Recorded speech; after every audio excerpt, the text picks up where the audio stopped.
এখন ব্যাপারটা বলে দিয়েছি। স্ন্যাক্সের মধ্যে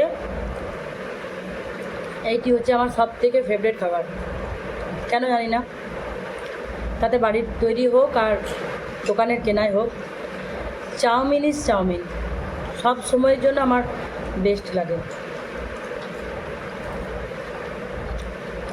একটু বৃষ্টি পড়লেই বাড়িতেও করি, কিংবা মন হলে কিনেও আনি। আজকে বাড়ির তৈরি নয়, এটা কিনে আনা।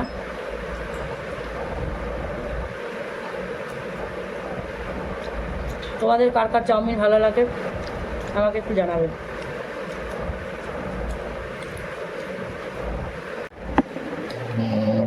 এখন বাড়িতে কেউ নেই, আমরা তিনজনে একটু করে নিয়ে বসেছি, খেয়ে নিই।